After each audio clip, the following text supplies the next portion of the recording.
Hi, thanks for coming to the marsh tonight. And by the marsh, I mean my home and the homes of the three performers you're going to see here tonight. We've been getting together on Zoom and trying to invent new work. So what you're seeing is didn't exist a few months ago, and that's a kind of a miracle. So, welcome to this that is new, and we can't really tell what we have made until we get some reactions to people. So from people. So thanks for coming, and feel free to give us some reactions in the chat. And without further ado, here's our first performance, Lambeth Sterling.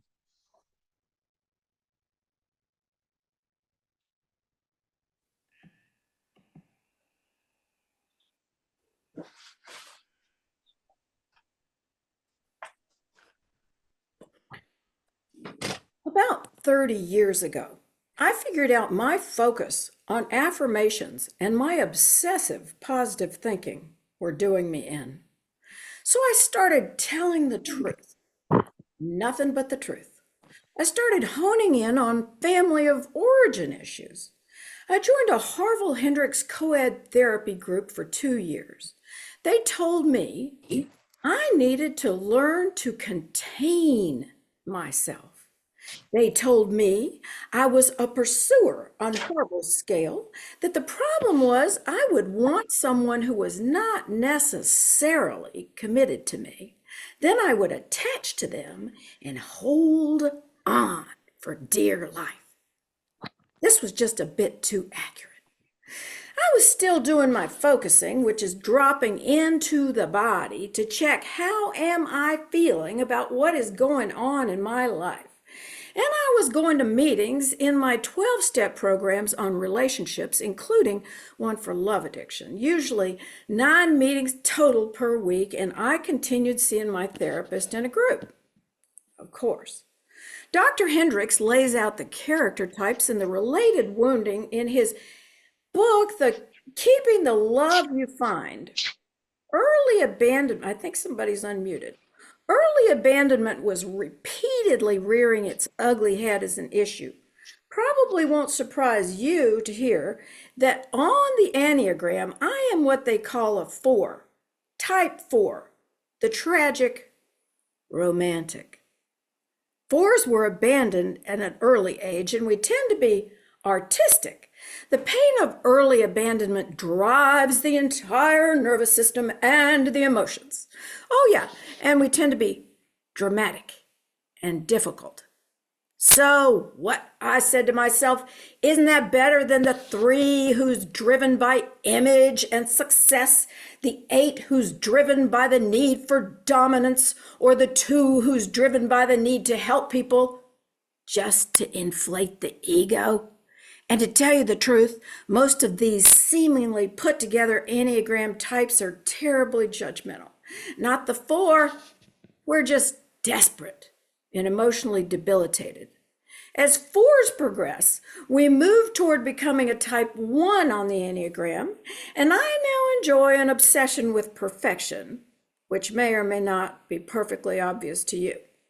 I carried an Excel spreadsheet of requirements everywhere I went because I knew when dating, I had no bottom lines or standards without it.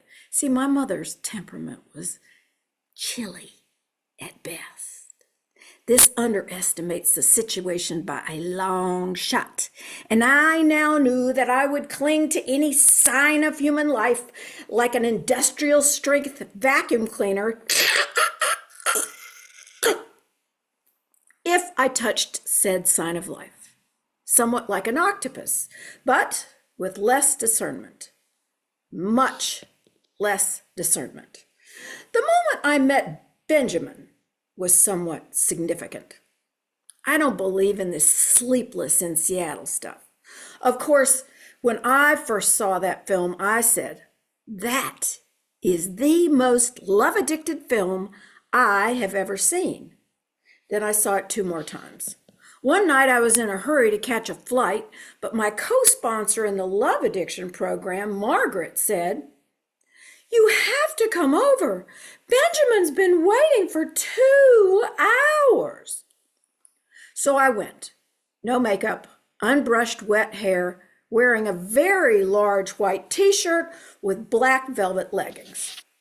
That night when I met Benjamin, I came in the door, I took his hand, I was moving quickly in the other direction. But then I turned at the touch of his hand. Oh.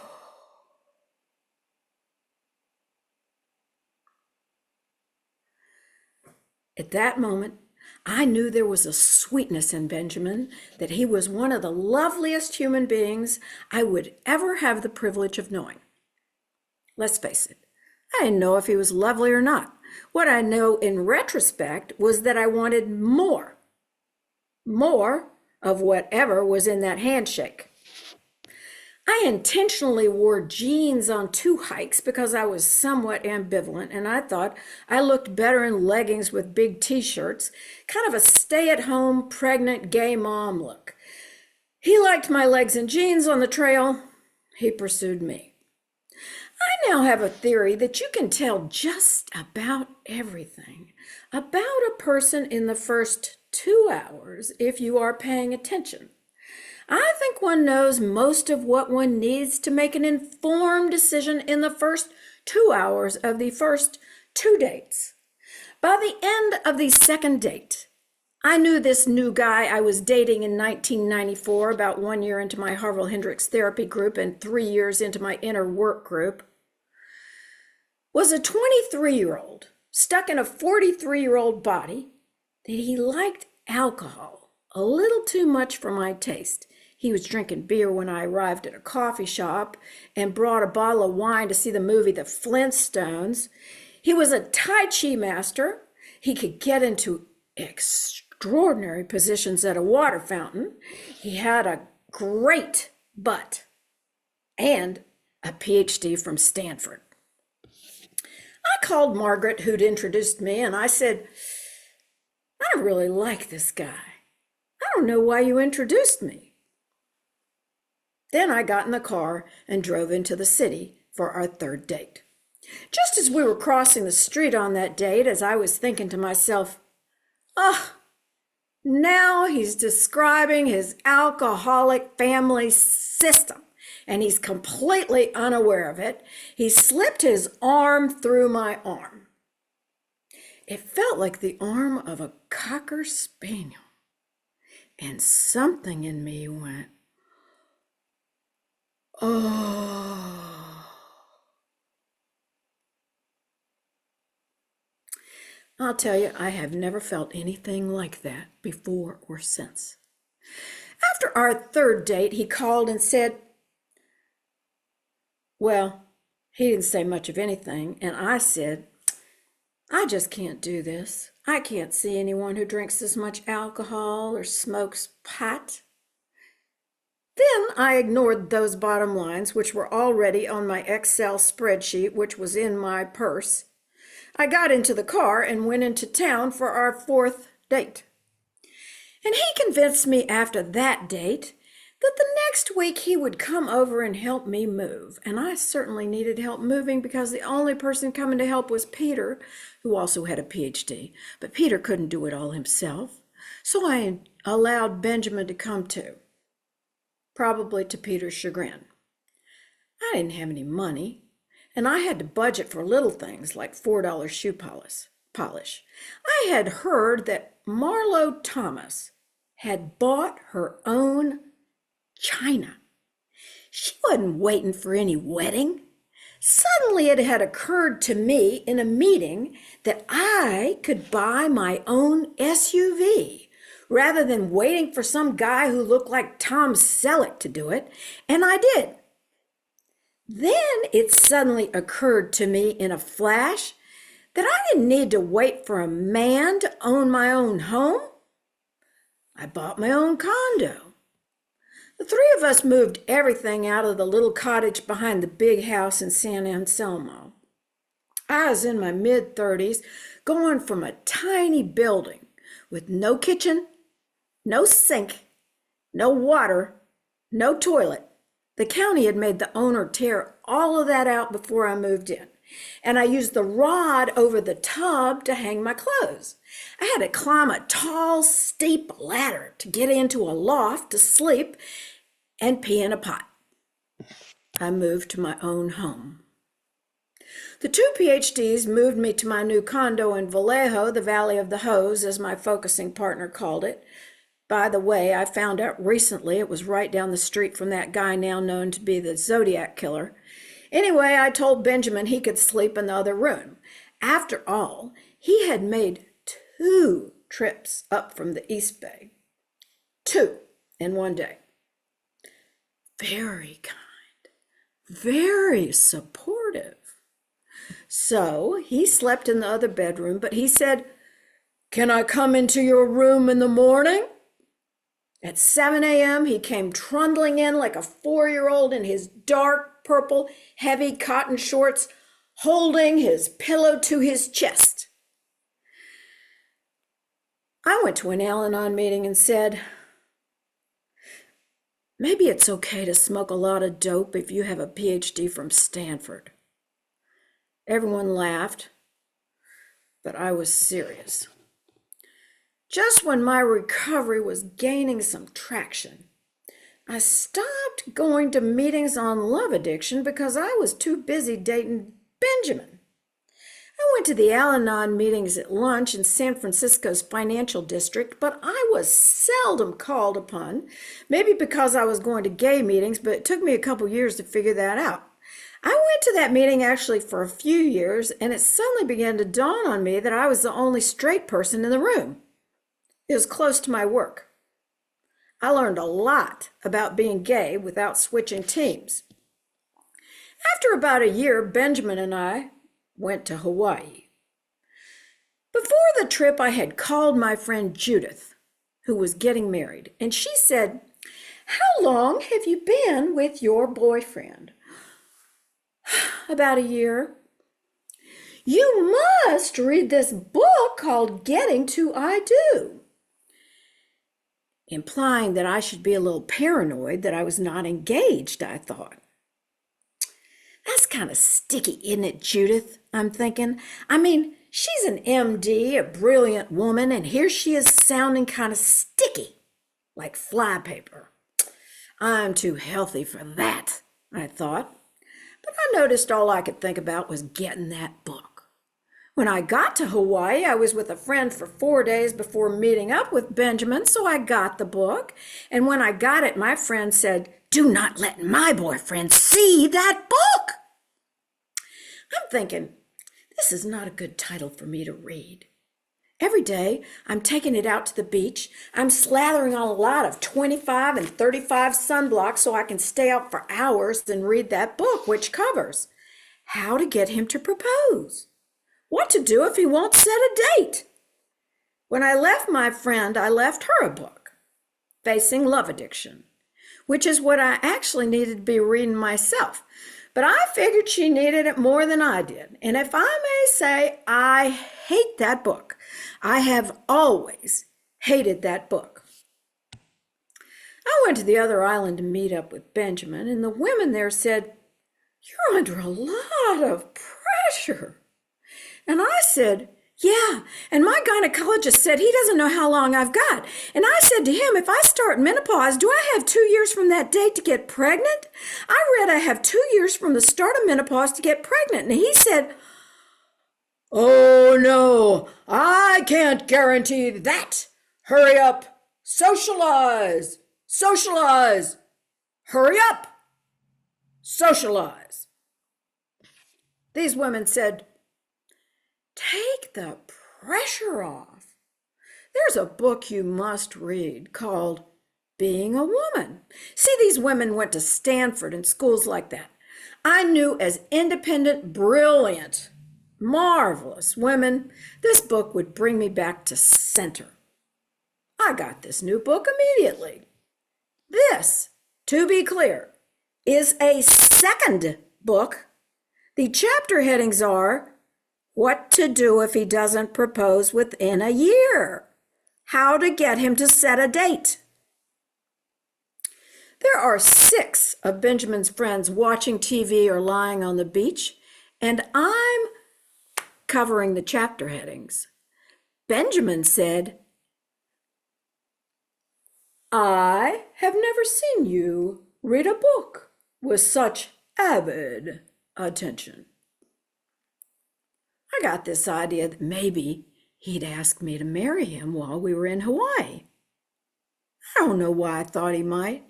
He had never mentioned the word marriage in my presence. Of course, he didn't ask me. When we were driving home from the airport, he said,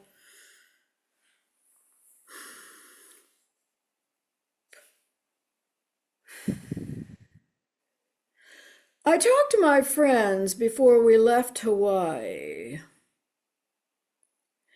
and they think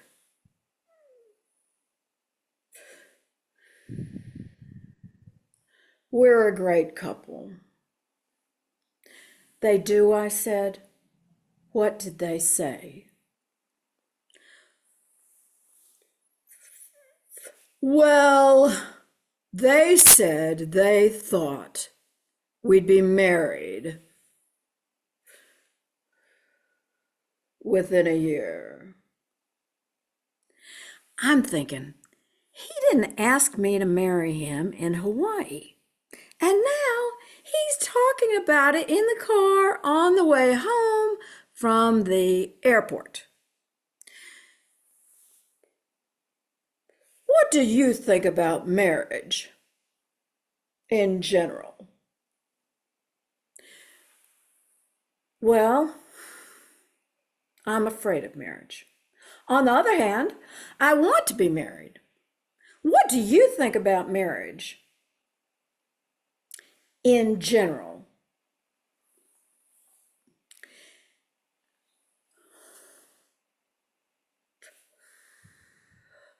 Oh, no. I don't believe in marriage. And something about the way he turned his head toward the window really bugged me. He not only didn't ask me, now in the car he has just said, "Oh no, I don't believe in marriage." "I'm starting to feel sick," I said. "I feel nauseous. I wish I had known that. I wish I had known that a year ago." I could only hear the negative things he said. I couldn't hear the positive. "Do you think you told me that a year ago, dear?" "I don't think so. I think if you had told me that a year ago, I'd remember it." Of course, I now wish I had not said any of that. Talk about containing yourself.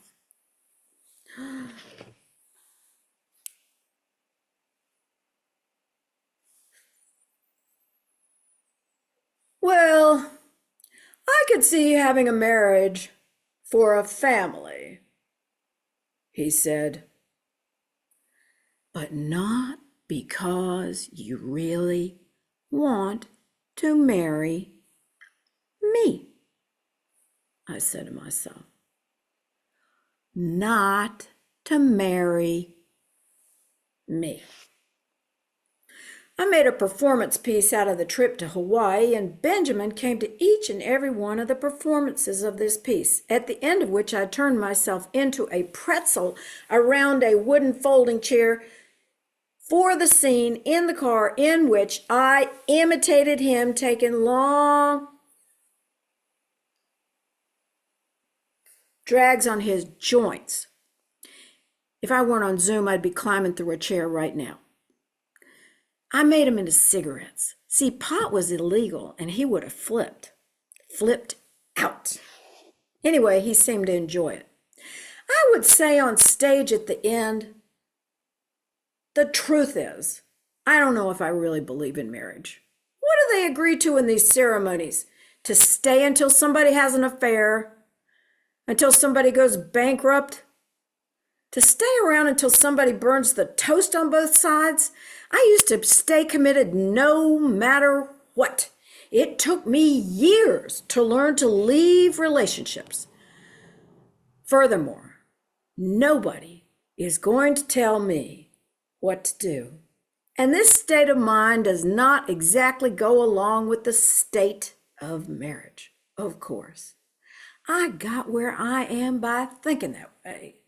So now, what I'm thinking about doing with my life is writing a book on how to stay single, with chapter headings.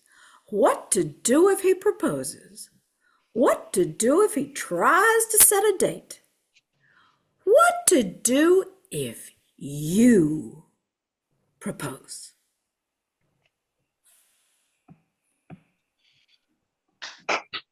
Yay.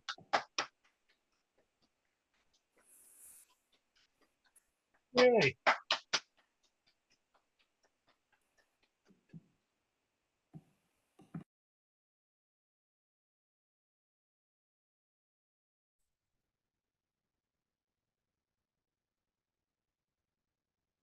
January 15th, 2024, I sign up for a 4-day canoe trip on the Boundary Waters, that amazing 1,090,000 acres of pure, almost uninhabited land between northern Minnesota and the Canadian border.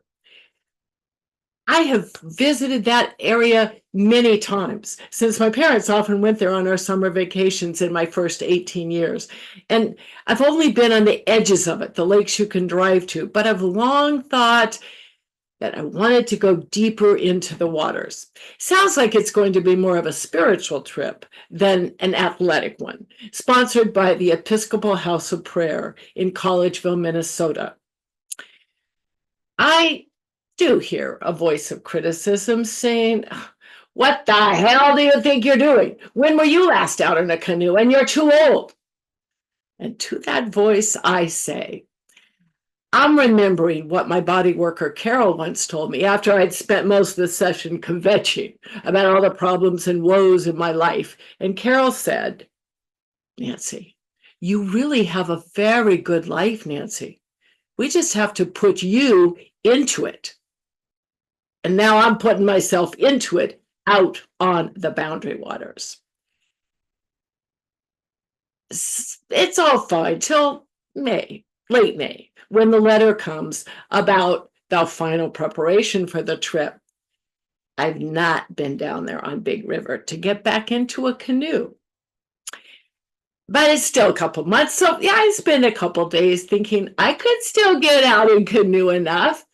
But then the more I read about the small 2-man tents and the mosquitoes and the list of preparation is long and I'm lazy.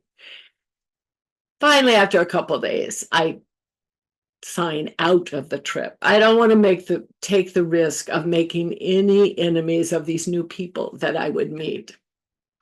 Meanwhile, through all these months, I have been watching with horror the unfolding murder and devastation in Gaza. The Israeli and US forces will only admit that it's maybe 40,000 people murdered. Doesn't seem like much to them, but British Lancet is sure that it's at least 186,000 people murdered, many of them, at least a fourth, young children with their limbs blown off.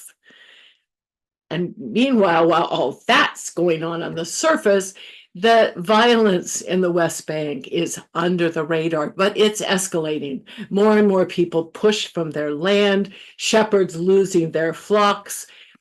I'm on a lot of podcast webinars with the Israeli Committee Against Housing Demolition, ICAD, and Eyewitness Palestine, hearing these Palestinians tell about the terrors that they are facing every day. They always add, not as bad as Gaza, but it's horrible. Bottles of urine thrown into their yards, And recent settlers, many from the US, breaking into their houses at night and pushing these 1,000-year residents off their farms and lands while Israeli soldiers stand by. ICAT is doing a trip, and August 7th, I sign up for a November trip to the West Bank. We will be witnesses, it says, watching, standing with, in solidarity with the Palestinians who are facing these daily displacements and violence. I feel about the most exhilarated that I have felt since I signed up for the Boundary Waters, even though I know how completely different it's going to be. Not that 1,000,000+ acres of openness and water and fresh air. It will be barely 1,200 acres of boundary between the Israeli nation and the occupied West Bank, with 2 million some Palestinians living there. But I'm determined to go. I'm excited. Barely a month later, September 7th, American activist Eisner Iggy is murdered by Israeli Defense Force. And September 17th and 18th are the pager attacks in Lebanon. Horrendous, not just beyond belief, horrible, but illegal according to international law. Friends, call me, meet me, and say, well, you're canceling the trip, right, Nancy? You can't be going. I run into my friend Tansy in the market, and she says, Nancy, I just don't want to read that you've been shot in the head like that young woman. It does give me pause. Of course, I'm feeling nervousness, especially when I learned that my carrier of choice, Delta Airlines, is canceling all flights to the West Bank until late spring 2025. But Lufthansa is still going, and I figure I can take Delta to Frankfurt and then fly to Tel Aviv. October 17th, we have a group Zoom of all the people going on this trip, many of whom are from Europe. I learned that most of them are going to use Wizz Airlines out of Switzerland. I've never heard of it, but decide I better look into it. The leader of the trip is determined, and she says, no matter how bad this gets, this is what activists do, we're going. If there's one plane that isn't El Al, we're going. I get off the Zoom and go back to my packing list. Am I reading? I'm getting ready.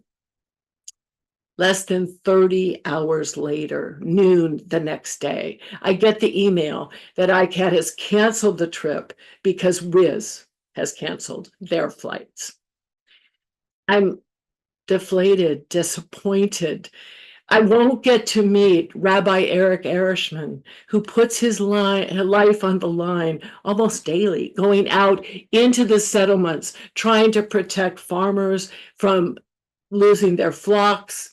And he's been beaten, put in jail, and he speaks out as often as he can to fellow rabbis saying, Zionism is not Judaism. This is not what the Torah taught us to do.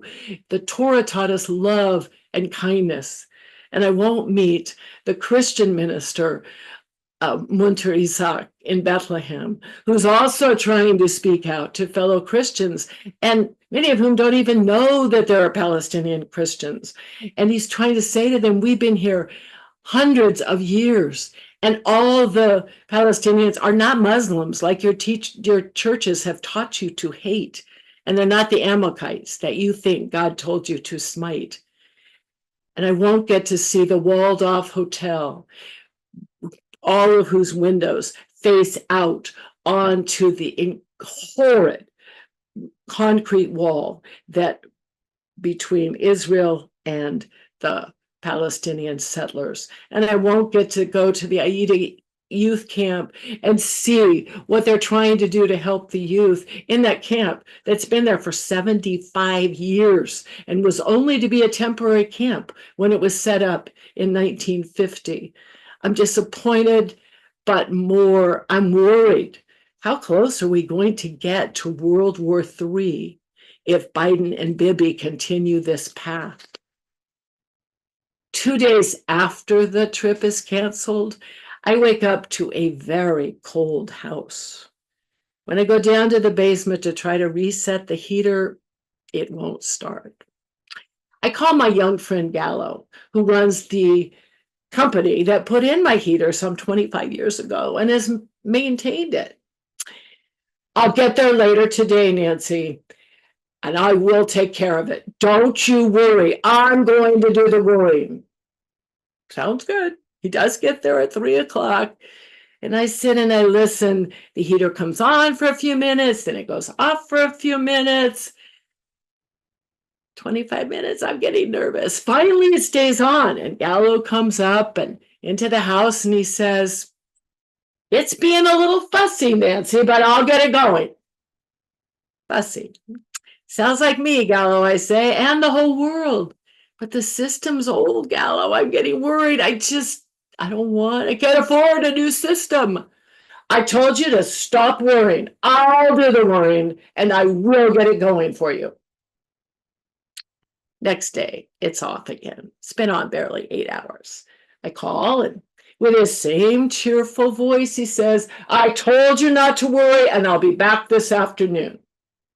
This time, it does stay on more than 8 hours, and it's still on Sunday morning, 3 days later, when I'm leaving for Berkeley to go to the Berkeley City Club, that wonderful historic building designed by Julia Morgan at the same time, called the Little Castle, because it was the same time that she was designing Hearst's great big castle. And it's not quite as grand, but it's a beautiful tile pool at the bottom of the Berkeley City Club, just like the one in San Simeon. On the way into Berkeley, I pick up my 28-year-old friend, Amber, who I mentored for 8 years through junior high and high school. And we go to the city club, and we take this fun tour of this historical building. And then we go out to dinner, and we go to this fun musical at Berkeley Rep. And when I drop her off, we agree that she's going to come to the city club the next day, and we'll go swimming in that pool. We do our laps, and then while we're doing some exercise and talking, I say, "You have no idea, Amber, how happy this is making my old lady heart." And she says to me, "Nancy, I'm tired. I don't like it when I hear you call yourself old. I just hope when I'm your age, I have 1/3 the energy that you do." I say that to friends in their 80s and 90s sometimes. It may be just what we say, but it did make me feel good. I saw another friend while I was there in Berkeley and played Scrabble and had fun. So when I checked out of that hotel, I was the proverbial happy camper. I did a couple errands in Santa Rosa on the way home and got a big Pete's coffee. So when I headed off the freeway onto Highway 128, the windy 2-lane road that takes me home to Mendocino, I was feeling quite joyous. Until about 15 miles east of Mendocino, and I heard this horrible rumbling like a truck revving itself. And there was a truck ahead of me, so I was sure it was he, until he was out of sight and around the bend, and I still heard that sound. I'm no mechanic, but I knew that I had had a blowout.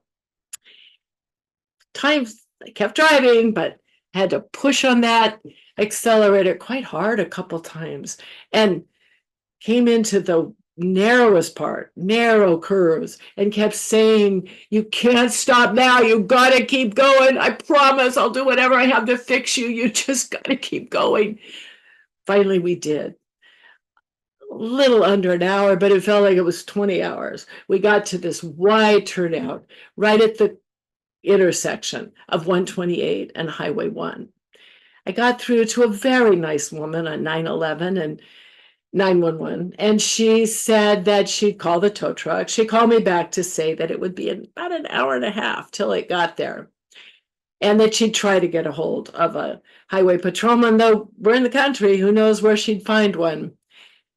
I keep the car running, so I have the blinker lights and the windshield wipers, and I'm watching the few cars coming by both directions, their tires making swishing loud noises in the rain. I start to feel kind of lonely. None of those are going to notice me or care about me. I call my neighbor Jake and ask him if he'll come down to be with me, just in case that tow truck has to tow my car and I need a ride home. Then I'm watching the cars with a little less loneliness and more interest. And finally, Jake's truck pulls in behind me. And he comes up and says, "Well, have you looked at it? You got to get out and look at it." And I said, "No, I'm in denial." But he makes me get out and he says, "I don't know what you must have done. That is in bad shape. I'm surprised you made it that far." That doesn't exactly make me feel better, but we laugh a bit, and finally the tow truck comes and he's able to put on the spare, tiny as it is, and Jake follows me home, and I'm feeling very exhausted but relieved that I made it through that. Asking a bit, okay, what's next? But at least I made it through that. Well, what was next was the horror of November 5th. And I cannot sleep that night. I am in despair. I am scared. I call my friend Rabbi Margaret the next day to ask if we can meet for coffee. Friday we do. Couple sips in, I start in, I say, "Margaret, I can't believe it. How can this damn country be so stupid to elect a felon, a maniac who was responsible on January 6th for $1.5 million damage and the death of 5 people, and how many with PTSD they won't get over?" And he lied at the debate saying that he tried to send troops, that he tried to help people. A similar thing happened in Brazil, January 8th, 2023, when Bolsonaro was giving the same denial. Oh, he hadn't lost. They stormed their government buildings. But within 5 hours, the new president called out the National Guard, called a national emergency, and had people imprisoned by the nightfall. And to this day, you can't run for dog catcher, let alone president in Brazil, if you had anything to do with that revolt. And he's a 39-count felon. He can't even own a gun in the state of New York, but he's going to be able to put his fat McDonald's greasy finger on the trigger of the nuclear. And Nancy, you're doing it again. You're on a rant that is killing. It's not healthy to you. It's not helping the world. It's not going to help anybody, Nancy. You've got to stop. You're right, Margaret. And I'm so glad that you'll be honest to me. You're saying just what my body worker friend said to me, that my ranting and kvetching takes me out of my life. You're right. I have to build better boundaries between my inner self and all that political craziness that's out there, because I want to put myself inside my own good life.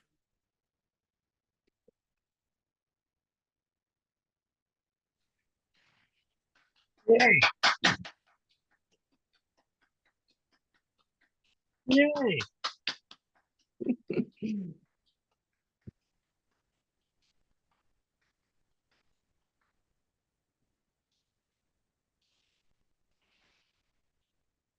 A woman walks into my booth.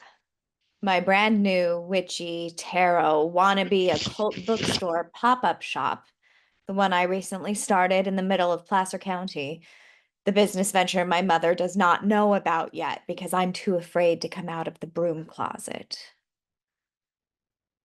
"Are you a light worker?" the woman at the booth asks. It's my first event. The booth to my right is selling charms to customize pens and accessories for kids. My daughter, age 6, buys a red pen customized with Hello Kitty charms and hair clips that she will certainly immediately lose. This morning, my husband and I loaded up our car with a pop-up tent, a folding table that had been in the backyard for over a year, since my kid's 5th birthday, and huge crates of tarot cards, candles, matches, and stickers. Adam and I went back and forth last night on the handheld credit processing terminal I somewhat impulsively purchased from Square a few weeks ago. Can't you just use your phone? I mean, it seems like most of the booths at the farmers markets, they just use their iPhones or one of those little white tap to pay thingies. We could get one at Target before we set up. I don't know, babe. I want to feel legit. And I like that I can print receipts. Will anyone really want to print a receipt, though? I'm just thinking it through. I mean, it's one more thing to charge, one more thing to load in and load out. The credit card machine stayed at home. The car is packed to the gills. There's room for my child in her car seat, but not much else. I realized in a panic last night that I forgot to fill up the tent weights.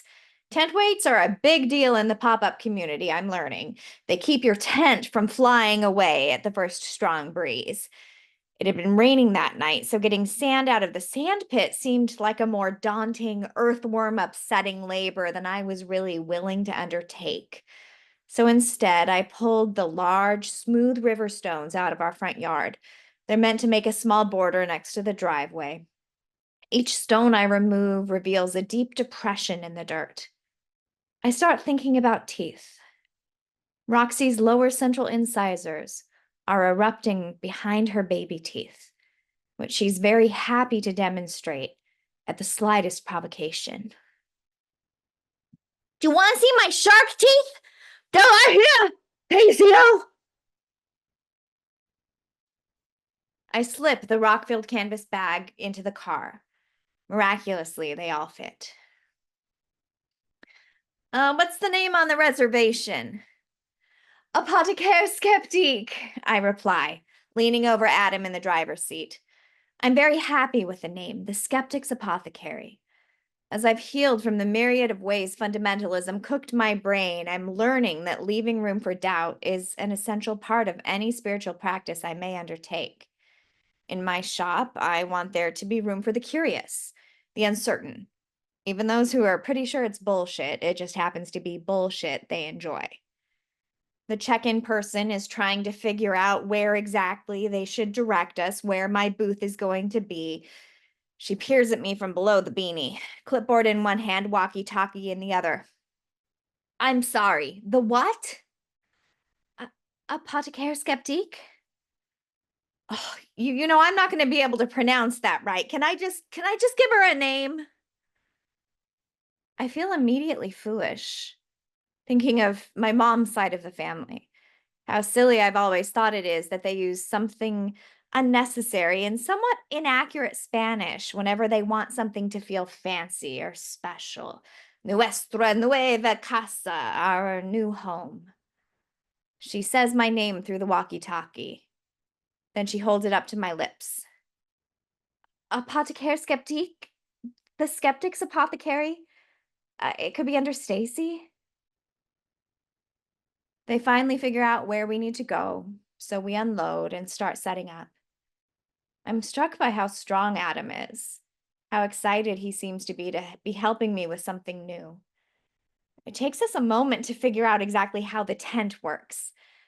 I realize in that moment that this is going to end up being our thing, not my thing, as I had originally envisioned it. I start working on the pricing signage. Stickers, $4 each or 3 for 10. They're vinyl, designed to be waterproof so they can survive long-term placement on water bottles or car windows. Are you a light worker? The woman looks up at me. She has her hands in the pockets of her teal hoodie and a gentle smile. She's rocking back and forth on her feet. And I have no idea how to answer this question. Am I a light worker? Lady, right now I'm just trying to figure out if my stickers are too expensive. The first hour of the event, no one talked to me. No one even looked in my direction.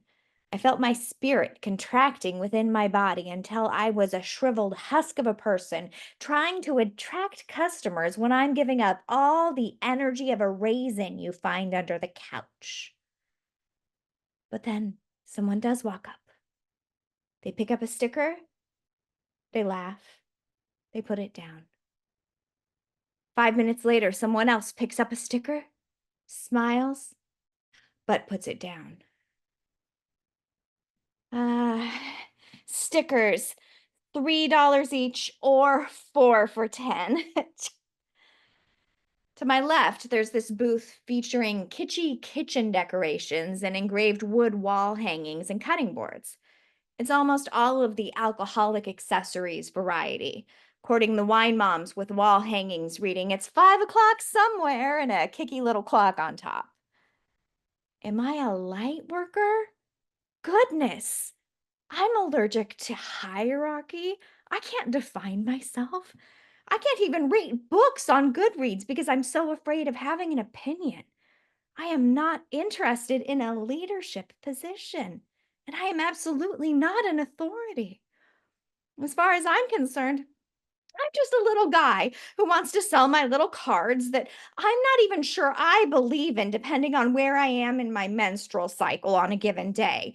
A goblin who acquires things and wants a bookstore but can't afford the real estate, so once or twice a month, I recruit my husband to do the heavy lifting, and I decorate a little tent in the hopes of creating a space where the queer witches in our extremely red county can feel a little less afraid.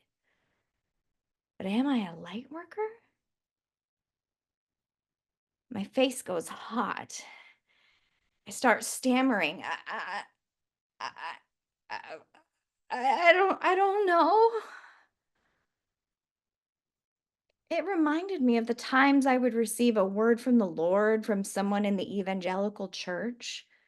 People would feel absolutely comfortable and empowered to walk up to a relative stranger, grab their hands, and say, "God put something on my heart for you, sister. I saw a spirit of gluttony when you were eating that spaghetti." Now, it wasn't always judgy put downs disguised as spiritual advice. There was this woman, Rowena or Ramona. She was as witchy as someone could possibly be and still survive within the confines of the evangelical church.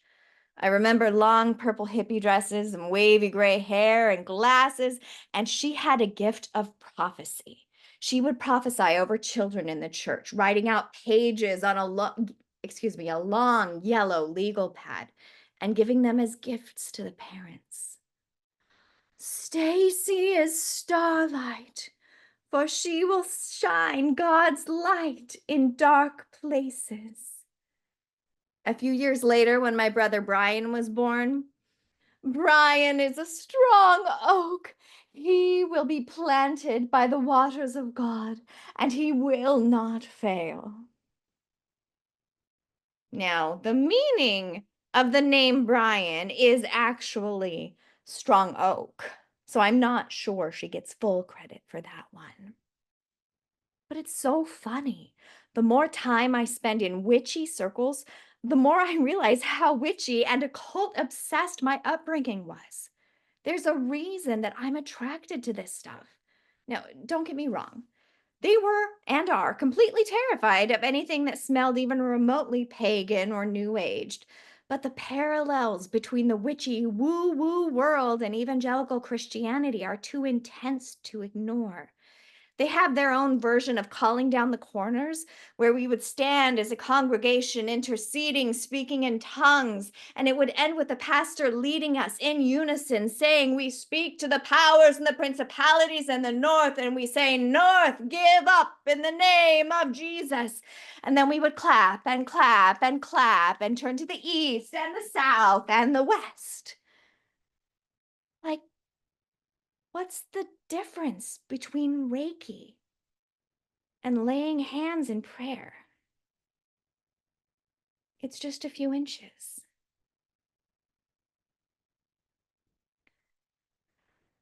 I don't think I'm a light worker. I think of myself as more of a a librarian. I just like helping people find things. She takes her hands out of her hoodie. She grabs mine across the table. You have to own it, sister. I can see how happy this makes you. Don't be afraid.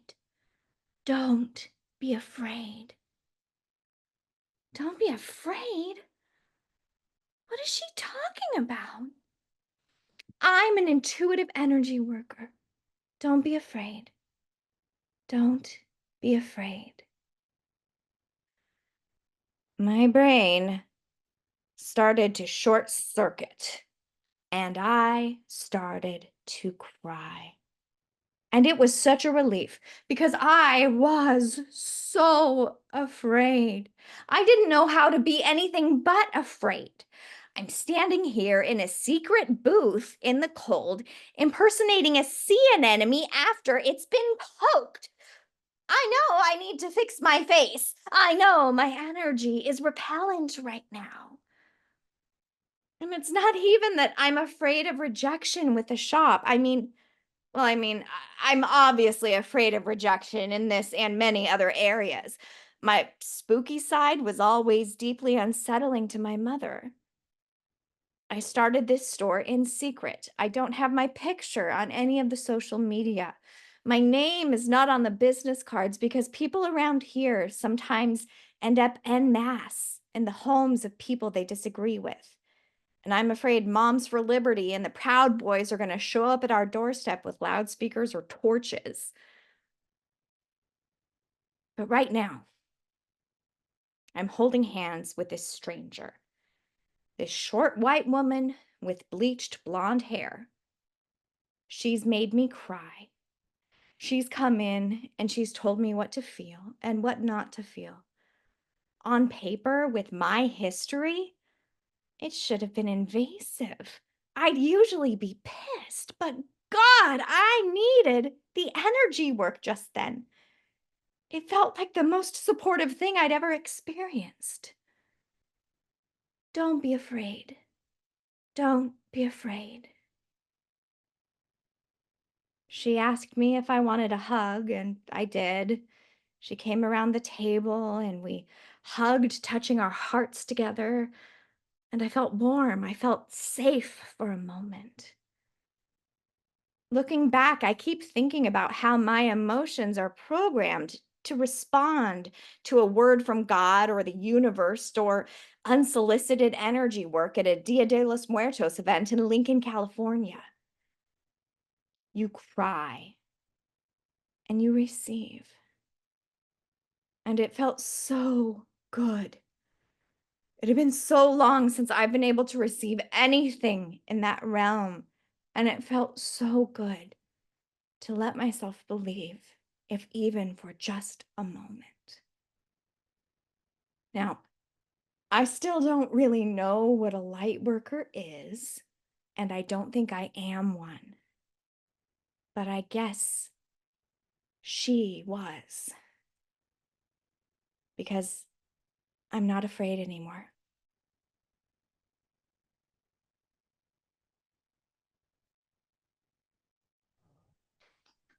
Hey,